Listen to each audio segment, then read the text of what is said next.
ದಕ್ಷತೆ ನ್ಯೂಸ್ಗೆ ಸ್ವಾಗತ. ನಾನು ಶಶಿಕಾಂತ್ ತೀರ್ಥ. ಶ್ರೀ ರುದ್ರಾವಧೂತ ಮಠದ ಸಭಾಭವನದಲ್ಲಿ ನಡೆದ ಶ್ರೀ ರುದ್ರಾವಧೂತ ಮಠ ಚಾರಿಟೇಬಲ್ ಟ್ರಸ್ಟ್ ಸಹಯೋಗದಲ್ಲಿ 6ನೇ ವರ್ಷದ ಬೇಸಿಗೆ ಉಚಿತ ಶಿಬಿರ ಉದ್ಘಾಟನಾ ಸಮಾರಂಭ ಜರುಗಿತು. ಶ್ರೀ ಸಹಜಾನಂದ ಅವಧೂತರು, ಶ್ರೀ ಕೃಷ್ಣಾನಂದ ಅವಧೂತರು ಉಚಿತ ಶಿಕ್ಷಣ ಶಿಬಿರಕ್ಕೆ ಉದ್ಘಾಟಿಸಿದರು. ನಗರಸಭೆ ಸದಸ್ಯ ಸಿದ್ದು ಮೀಶಿ, ಅಶೋಕ್ ಮೀಶಿ, ಸುರೇಂದ್ರ ಖಡ್ಕೋ, ರವಿ ಲಗಳಿ, ಬಿ ಮಣಗುಳಿ, ಜಗದೀಶ್ ಕಾಂಬ್ಳೆ ಮಾತನಾಡಿದರು.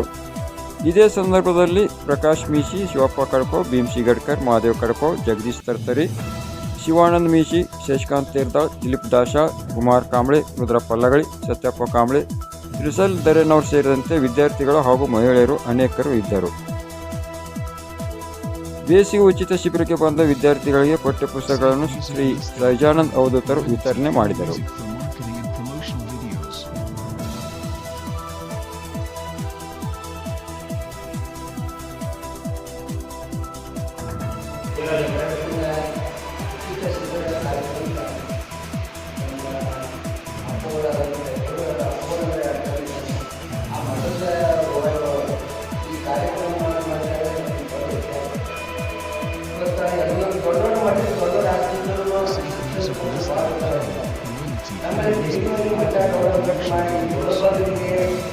ಅನ್ನ ಹಾಕಿಸಿ ಜಾಸ್ತಿ ಶುರು ಮಾಡ್ತಾರೆ ಅಂತ ದೊಡ್ಡ ಮಠದ ಒಂದು ವಿಶೇಷತೆ.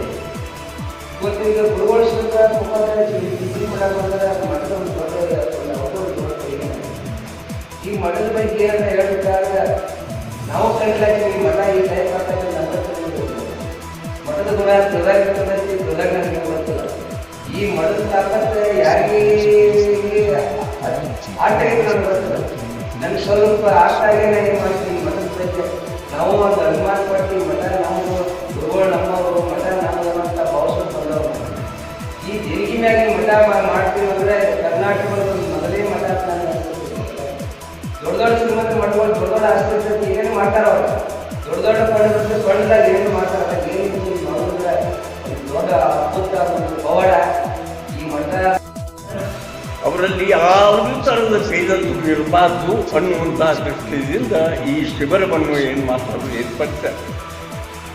ಈ ಶಿಕ್ಷಣ ನಿಂತ ನೀರಲ್ಲ, ಇದು ಹಂಗೆ ಹರಿತಾ ಇರಬೇಕು. ನಿಂತ ನೀರಲ್ಲ, ನಿಂತ ನೀರು ನಿಂತು ಥರ ಕೊಳಚನೆ ಆಗ್ತೈತೆ. ಕೊಳಚೆ ಆತಂದ್ರೆ ಹುಳ ಹುಟ್ಟಿ ಬಯಟೆ ಎಲ್ಲ. ಅದಕ್ಕೆ ನಾವು ಶಿಕ್ಷಣದ ಕಡೆ ಭಾಳ ಗಮನ ಕೊಡಬೇಕು. ನೀವು ಯಾವಾಗಲೂ ನಸಿಕನಾಗ ಹೇಳುವಂಥದ್ದು ಒಂದು ಪಾಠ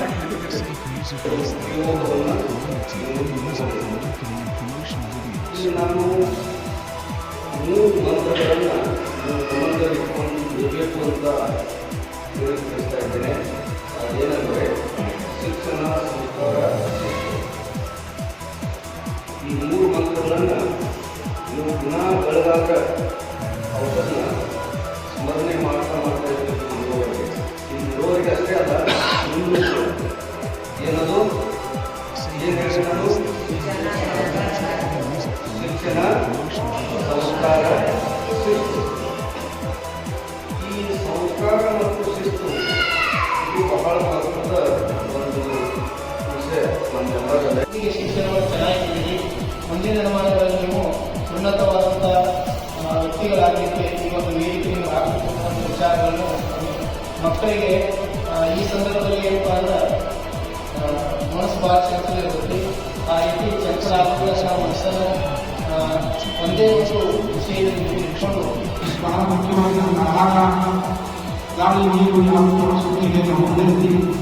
ಶಿಕ್ಷಣ ಕೂಡ ಮಠ ಚಾರಿಟೇಬಲ್ ಟ್ರಸ್ಟ್ನ ಸರ್ವ ಪದಾಧಿಕಾರಿಗಳು ಹಾಗೂ ಎಲ್ಲ ಸಮಾಜದ ಹಿರಿಯರು ಹಾಗೂ ಎಲ್ಲ ಶಿಕ್ಷಕರು ಹಾಗೂ ಒಂದು ಮಕ್ಕಳೇ ತಮ್ಮೆಲ್ಲರಿಗೂ ಕೂಡ ವಂದನೆಗಳನ್ನು ತಿಳಿಸುತ್ತಾ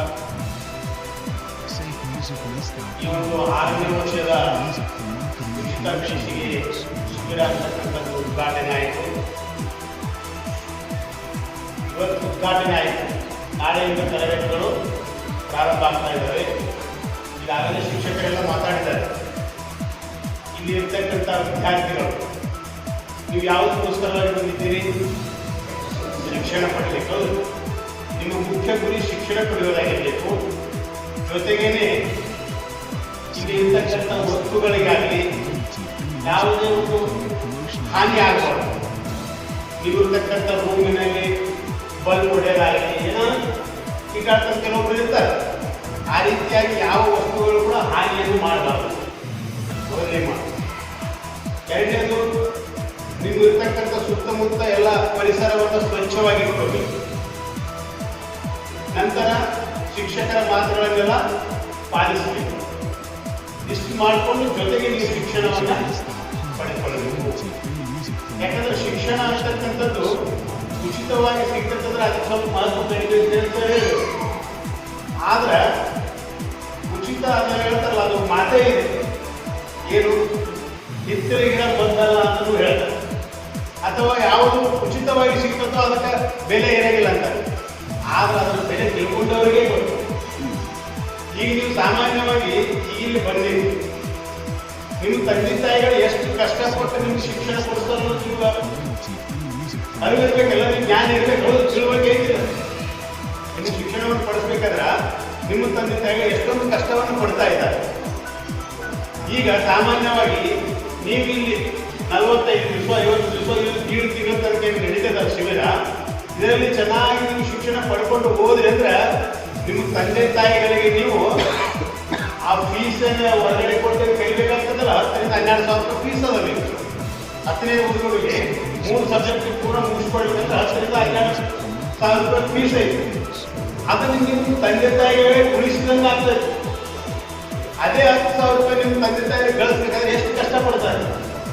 ಅವರಿಗೆ ನೀವು ಹೆಲ್ಪ್ ಮಾಡಬೇಕಾಗ್ತದೆ ನೀವು ಶಿಕ್ಷಣ ಪಡ್ಕೊಳ್ಳೋದ್ರಿಂದ.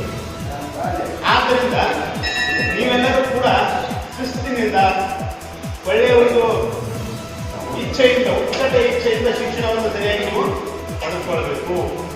ಆದ್ದರಿಂದ ನಮ್ಮ ಗುರುಗಳು ಏನಂದ್ರೆ ಅವ್ರು ಬಾಲ್ಯದಲ್ಲಿ ಬಹಳಷ್ಟು ಕಷ್ಟಪಟ್ಟಾರ. ಅವರಷ್ಟು ಕಷ್ಟ ನಾವು ಪಟ್ಟಿಲ್ಲ. ನಾವು ಖಾಲಿ ಕೇಳಿದ್ದೀವಿ, ಅಂಬೇಡ್ಕರ್ ಅವರು ಅಷ್ಟು ಕಷ್ಟಪಟ್ಟಾರ ಅಂತೇಳಿ ಆವಾಗಿನ ಕಾಲ ಕೇಳಿದ್ವಿ. ಆದ್ರೆ ಸದ್ಯದಲ್ಲಿ ಕಷ್ಟಪಟ್ಟು ಅದನ್ನು ಅನುಭವಿಸಿ ಇದ್ದಂಥ ಪೂಜ್ಯ ನಮ್ಮ ಗುರುಗಳು. ನಮ್ಮ ಕಷ್ಟನ ನಾವು ಮುಂದಿನ ಪೀಳಿಗೆಗೆ ಬರಬಾರದು ಅಂತೇಳಿ ಪೂಜ್ಯರ ಇಚ್ಛೆ ಏನಂದ್ರೆ ಎಲ್ಲರಿಗೂ ಶಿಕ್ಷಣವನ್ನು ಕೊಡಿಸ್ಬೇಕು. ಅದು ಉಚಿತವಾಗಿ, ಫ್ರೀಯಾಗಿ. ಯಾಕೆ ಬಡ ಮಕ್ಕಳಿಗೆ ಇದ್ದವರಷ್ಟು ಎಲ್ಲಾದ್ರೂ ರೊಕ್ಕ ಕೊಟ್ಟು ಟ್ಯೂಷನ್ ಕೊಟ್ಟು ಕಲಿತಾರೆ, ಅವ್ರದೇನು ಪ್ರಶ್ನೆನೇ ಇಲ್ಲ.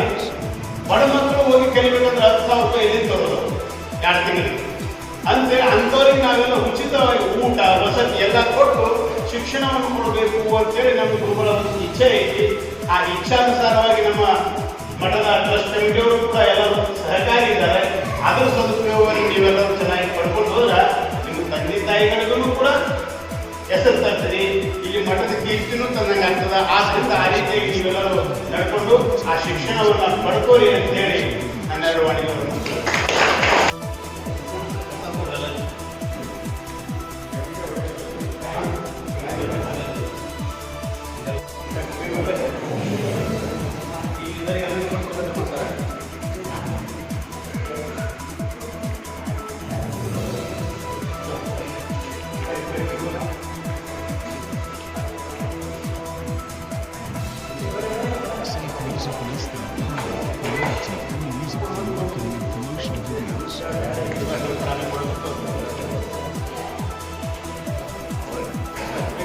Kaya naman, kaya na balik.